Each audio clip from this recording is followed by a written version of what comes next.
here at the Huntsman School of Business, and I am thrilled to have one of my old classmates in both ambassadors and Huntsman Scholars, Brent, here at Utah State.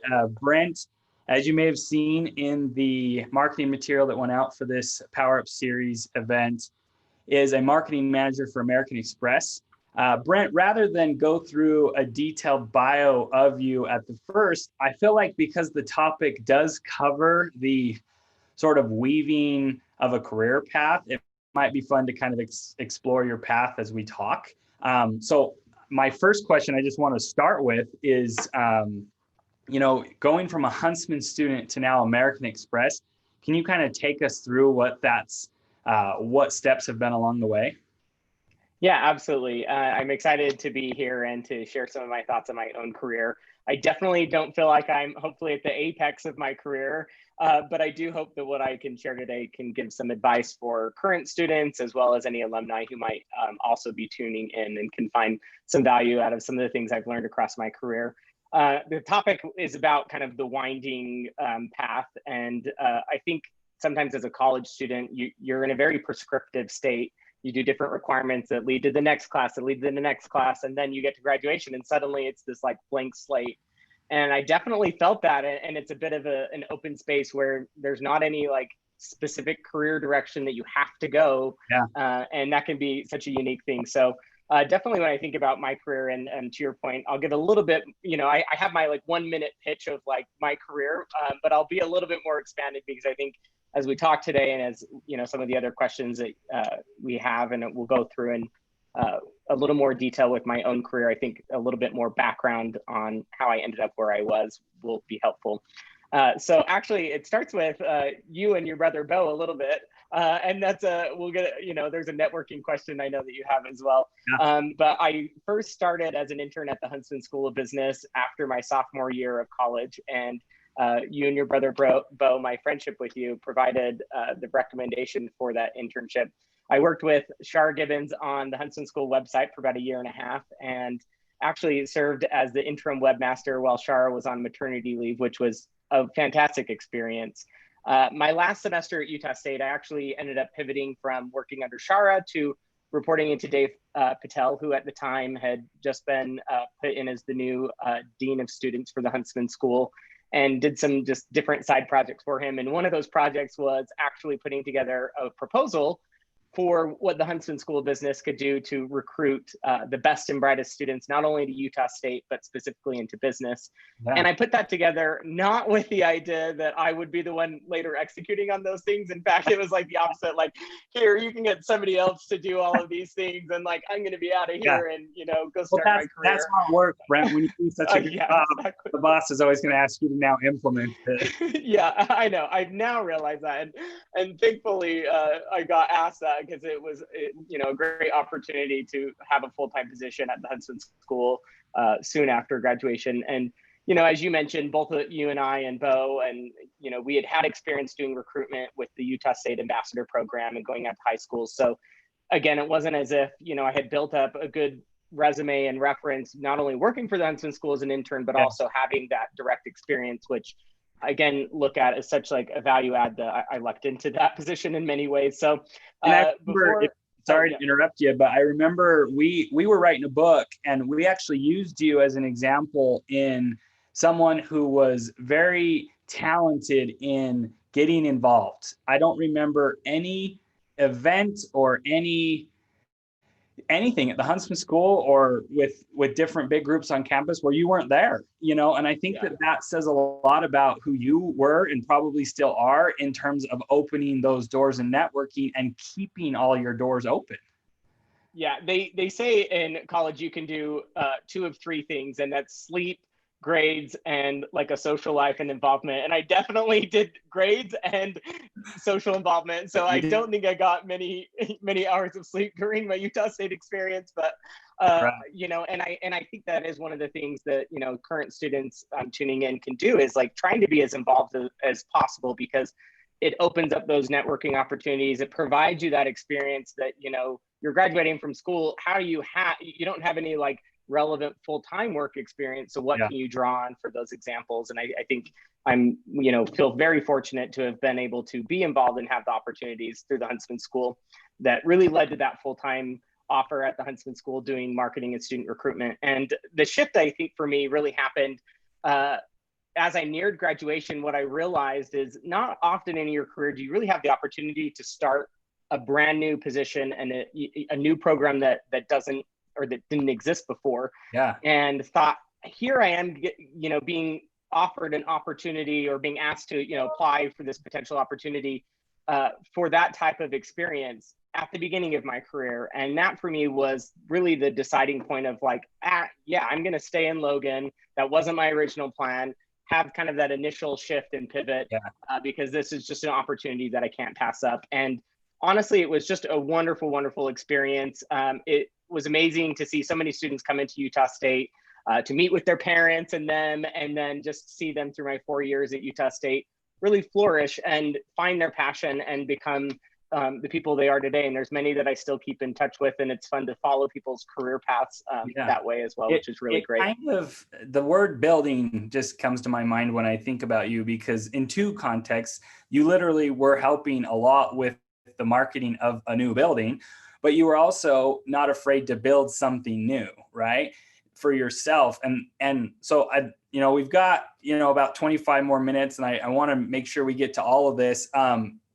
To walk me through, after you had such a great career recruiting and at Huntsman, you were the Huntsman Marketing Association president. I know that marketing was kind of your wheelhouse or your industry, so you say, if you picked that. So what was it like to kind of have that moment where you realized, hey, I could go out to New York, and why New York when you started identifying Macy's? Yeah, absolutely. I mean, and I think to your point, the experiences that I had only planned, honestly, in my initial conversations with Dave, it was only supposed to be about a 2-year commitment in the role. It turned into 4, and that was because I think some of those opportunities kept opening up. And to your point, my last day at Utah State, which I go out with a bang, was the grand opening of the Huntsman Hall. Oh, wow. And, this $52 million brand new building, we have this huge event, the governor, all of our donors, John Huntsman and his wife, Karen, who are just wonderful, wonderful people, and had an opportunity to actually show John some of the work on his life and these display cases we'd put together. So those were just invaluable moments. But there was a moment where I realized, like, hey, I actually think I have a good eye for this, and I think I'm actually a bit good at this. And so luckily, had those opportunities to explore that. And that's what I find is such a value add with the Huntsman School, and my experience was being able to explore that. But to your point, I reached a point where I realized, like, I really wanted like Dave's job at the end of the day, and like I'm still holding out that maybe one day I could be a dean of students somewhere, because I think that'd be just so fun. Yeah, you'd be great. Well, thank you. But I feel like I realized the career path, like, I was I'm not going to get promoted into like 8 levels above me. I mean, I was reporting it to him, but there was definitely a gap between his experience and where he was at and where I was at. But I think that no matter what industry, that is such a good realization, that why stay and wait, right? Go build something else. Yeah. And I was looking for a new adventure. And so, when I think about why New York City, to your question, I think, obviously there's the pop culture, you watch all the movies that like really highlight New York, and it is a magical city. And I definitely think, the line from Hamilton, greatest city in the world, I've definitely bought into that for sure. And so my dad also grew up on the East Coast. He grew up in Maryland and just outside of DC. And so I think always hearing him talk about the East Coast, and while we didn't really travel much there when I was growing up because my grandparents had actually retired in Utah, just hearing about that, I always had this idea of, moving out there. And so when I started looking at it, it really came down to 2 things: risk versus reward. And the reward was unmatched, career opportunities. So many large corporations are headquartered in New York, different people and ideas, and just experiences I knew that I wouldn't be able to have anywhere else. And the risk for that, honestly, was $200.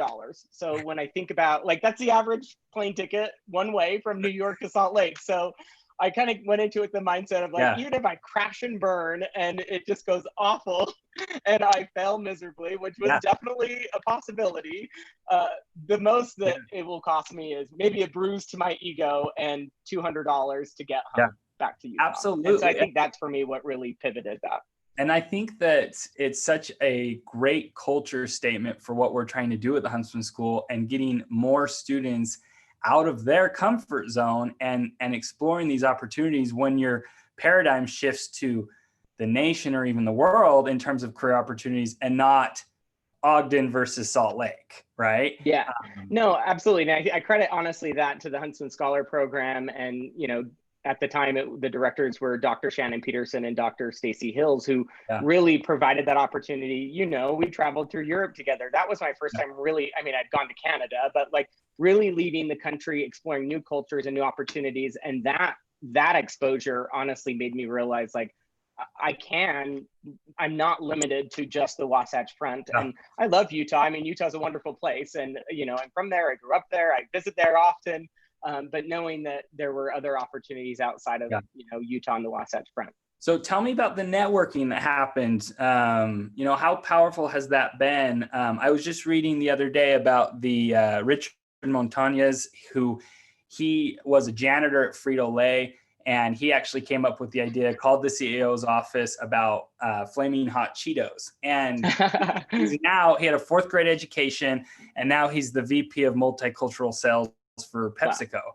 And he had a quote in there that said, "It's not about who you know, it's about who knows you." So I'm wondering, like, with that in mind, because you're one of the more genuine networkers that I know, and when I say genuine as a complete compliment, because we both have met the people who network just to network or have gains. So tell me a little bit about your networking, and not just maybe Macy's, maybe American Express. How did that happen? Yeah, absolutely.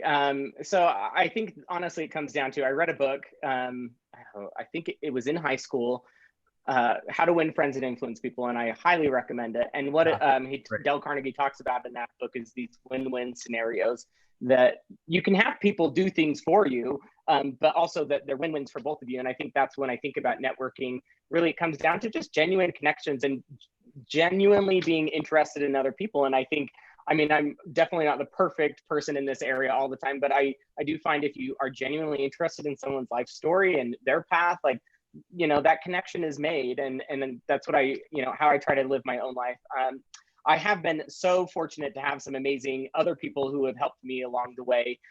So as I mentioned, I had reported into Dave Patel at the Huntsman School of Business, and lucked out that not only was he a great boss, but also a great mentor to me, and knew that I didn't want to be at Utah State forever, and provided some opportunities to connect me with alumni, which that was also a huge benefit of working for Utah State, is that you kind of have this umbrella of like people are already connected and bought in, because they're alumni of the university. So connecting them with me as an employee was a really easy cross and connection to make. So he actually connected me with Dustin Jones, who was a senior VP at Macy's at the time. He's now since left Macy's as well. But Dustin was instrumental in opening the doors for me. We'd connected via email.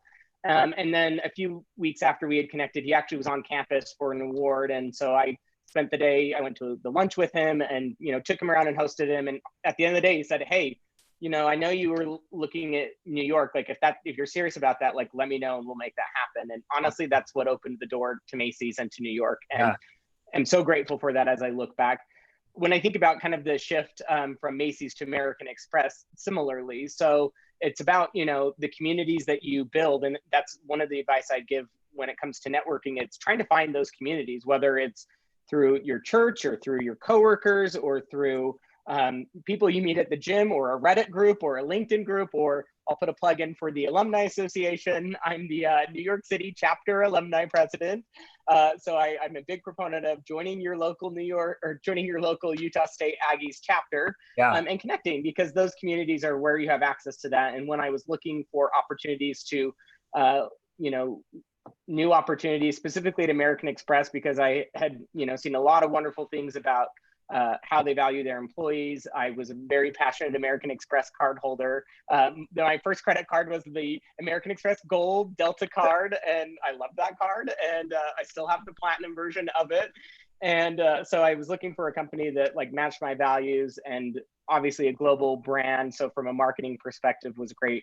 And had connected with actually a friend at my church who was a finance director at American Express. And we were chatting and he just said, "Hey, yeah, if you come across any jobs, send me the job posting, like apply for the job, send me the posting, and I'll reach out to the hiring manager directly. I can see that on the back end, who is actually filling the position, and happy to do that for as many positions as needed. And I did. And, Wow. it wasn't in, you go through this idea of like, oh, I'd made it. I was in New York. I could apply for anything, but like, no, I applied and got to the final round for a couple different roles at American Express that I did not get. Yeah. Well, and ended up in the role that I'm at now.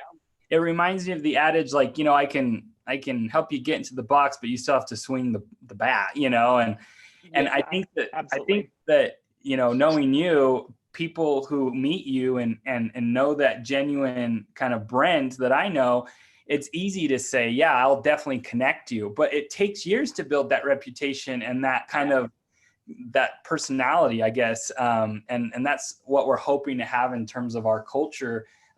So tell me briefly about what you're currently doing in your role at American Express.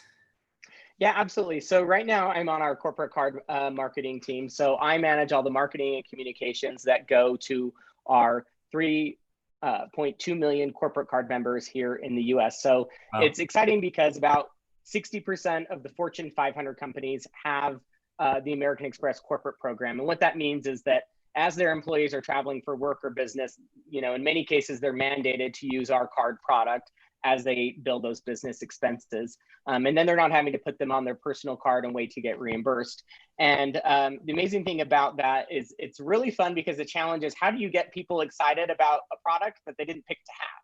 Yeah. I can go out and pick to have a consumer card from American Express, but if my work is telling me I need to use this card, like, how do you get people excited about that? And so it's been a really fun challenge. I've been on the team for 3 years. I started as a senior analyst and actually had the opportunity to get promoted to the manager level and still stay on the team, which is not that's not normal at American Express, but I just love the team I'm on so much. And when the opportunity opened up that my boss at the time left and I could backfill her role, I jumped at that, and again, had built, to your point, a reputation and a work ethic that my leaders were, happy to push me forward and get promoted to that next role, which I'm really grateful for. So over the last couple of months, we have refreshed our corporate card program, and I'm sure we'll talk about this a little bit later.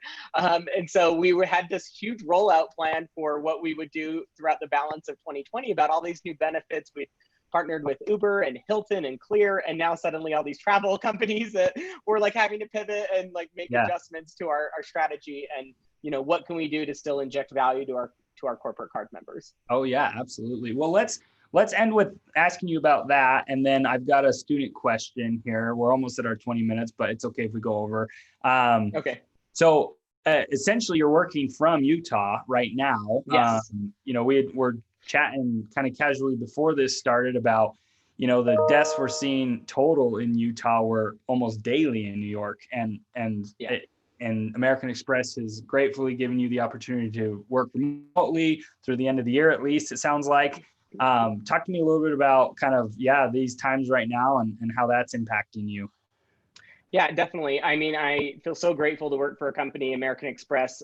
Something we're known for in the industry is our customer service. And our CEO is so committed to our customers and our colleagues being the #1 priority during all of this. And so there was actually a LinkedIn article that was posted just yesterday that highlighted that our CEO has said, if you're able to, plan to work remotely for the balance of this year. And so we had already been a bit flexible when it came to work arrangements, as it was, you could work up to, on my team, you could work up to 2 days remotely a week. And so it was not uncommon for us to have people working remotely.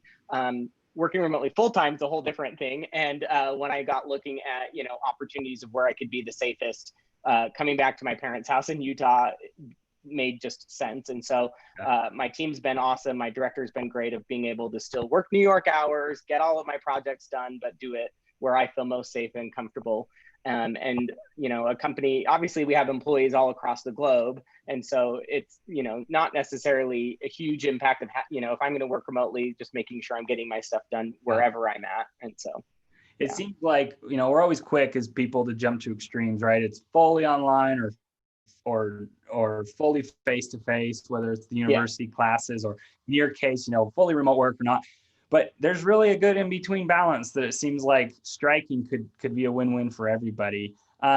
So we had Yeah, definitely. a YouTube listener ask the question. It was also on my list too, so I'm glad they asked it. Okay. What advice would have you given yourself or a current Huntsman student looking back on that? Yeah, absolutely. I got asked this question actually by Dave when I was at Utah State trying to figure out what my next move would be. And honestly, that advice is to figure out, what do you want? And it's so simple, but understanding that's going to be different for everyone. For me, the dream was to move to New York City, and like that's what I realized I wanted.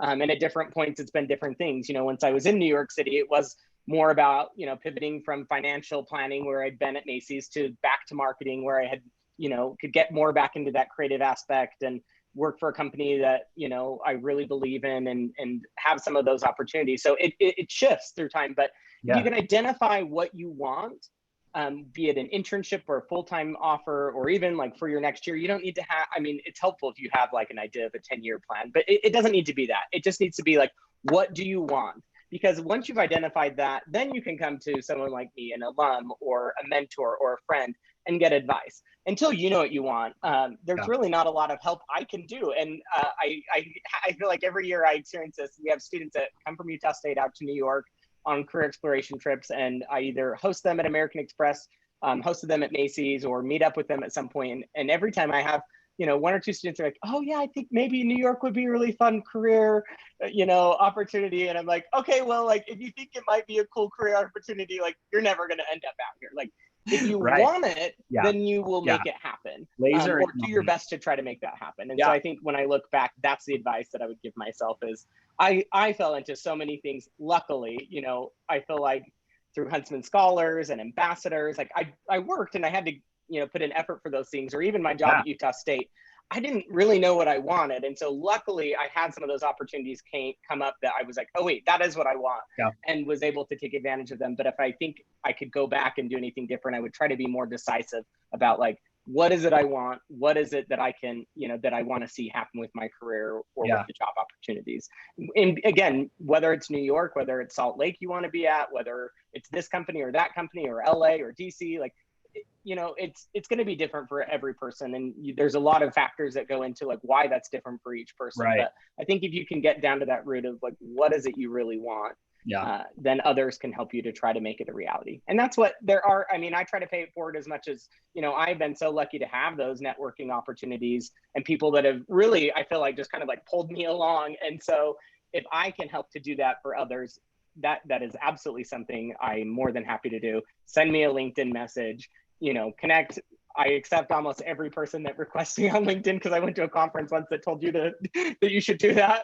I do get some random messages from people I don't know, but like even still, I check those, I read them. So like, add me on LinkedIn. I'm happy to chat. I'm happy to help in any way that I can because others have done the same for me. Yeah, absolutely. I'm in 100% agreement, Brent. When I meet with students, it's all about, we got to get you focused on what you want to do. And a lot of times they think that means a specific job title. That's not what we're talking about. We're talking maybe industry level, right? And that's really, or even city, right? Like there was a point at which I was like, I'll take any job in New York, if it gets me out there. And then in some ways this is what happened. My experience at Macy's was great, but like that is, something that you have to keep in mind as well. Absolutely. So the two of us could be explained or described as more gregarious. What about the type of student who's on the shyer end in terms of networking? I know that, my door is always open. We have powerful databases of alumni. It really just takes them just knocking on my door and we can go from there. Do you have any advice, to a student like that, who that might be a little harder for them to get out and network? Yeah, that's a great question. And you're right. I kind of lean more that way naturally as it is.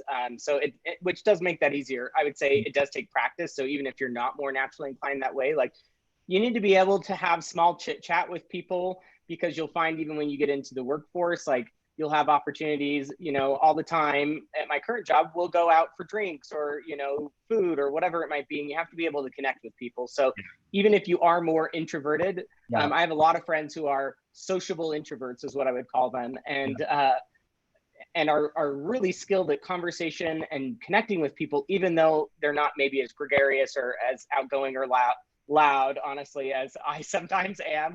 So, and also finding those ways that you can connect that fit your personality type. So again, like a LinkedIn message, like that might seem a little bit bold, but like you're not having to actually pick up the phone and call someone. Like so much of what happens today is via text, via email, via messages. And so I would say, leverage all the tools at your disposal.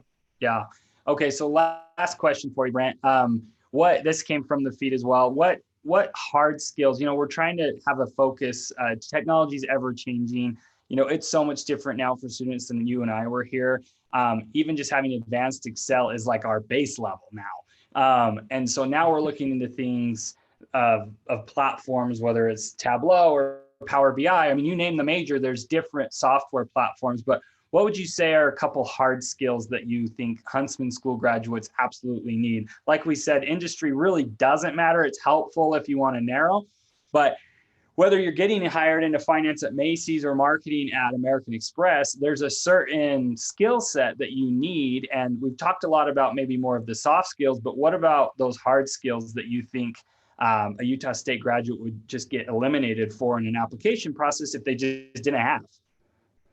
Yeah, that's a great question. I think like hard skills, like obviously any kind of training in any of that is helpful. So obviously the Microsoft suite, everyone should know that. Like you should know basic Excel functions. There are so many free tutorials and things online. Like even if it's not passable, I feel like my Excel experience when I started at Macy's was not great.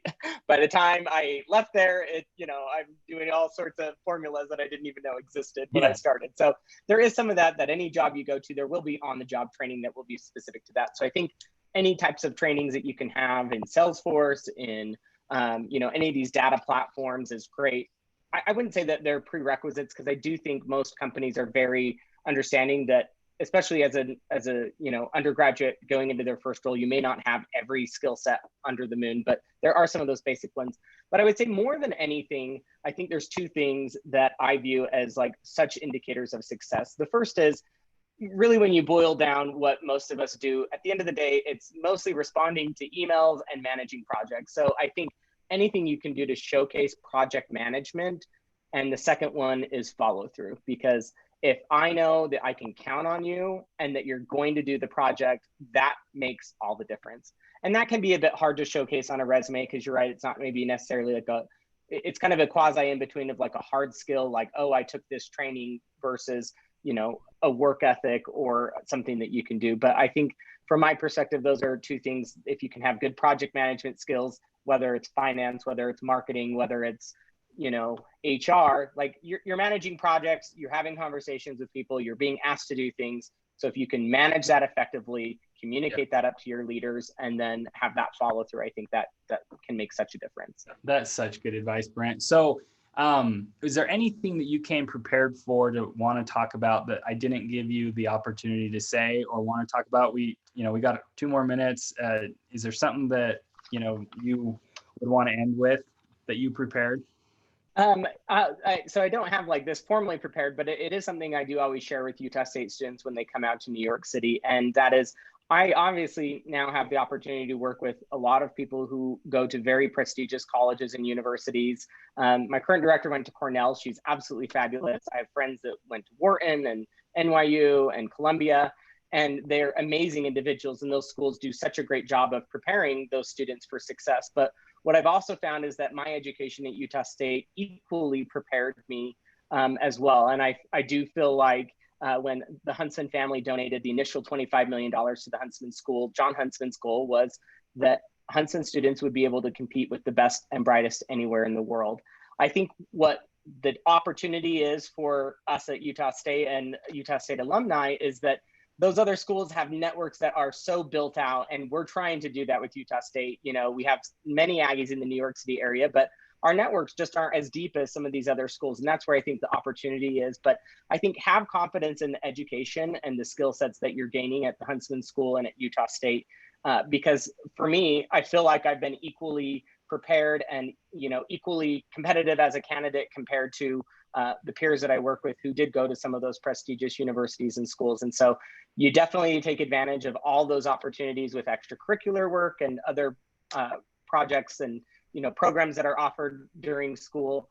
but definitely have that confidence that like you can compete with the best. You Yeah. just need to be given the opportunity. Yeah. And that's what hopefully I can help with, is to open up some of those doors for current students, and provide as well as possible a path forward for that. Well, that's so well said. And we appreciate you so much, Brent. And if every alum was like you, we would get to that goal of those alumni networks in a year. We absolutely thank you for joining us. We had so much fun in college. I hope that whoever's listening knows that this should be some of the best years of your life. Brent and I and our friends, it wasn't all business all the time. This is a time to really have fun and engage and keep these networks alive. I think there's a perfect video example. I think it's still on YouTube, of you, me, Bo, and Milo Williams in Switzerland, just having the time of our lives. And so definitely you gotta get the work done, but I think I absolutely believe in having fun while we do it. And absolutely appreciate the opportunity to come in to share some thoughts on my career. And please, again, that offer stands. Feel free to reach out to me. LinkedIn, find me on Instagram. I'm not really professional on Instagram, but find me in whatever social media platform. I'm even on TikTok. So whatever it is, please find me. I'm happy to help in any way possible. Okay. Well, that's great. Speaking of LinkedIn, our next, for those who are listening to this now or later, our next Power Up will be on June 12th. We've got Kyle Pohl, who is with LinkedIn. So that'll be a great one to tune into. And in the emails you're receiving, there's quite a few others throughout the summer. So hopefully you can join us, Brent, and those who are watching. So it was good to see you, my friend. Let's catch up. Thanks, Blake. Okay. Yep, absolutely. Take care. Stay safe. Bye.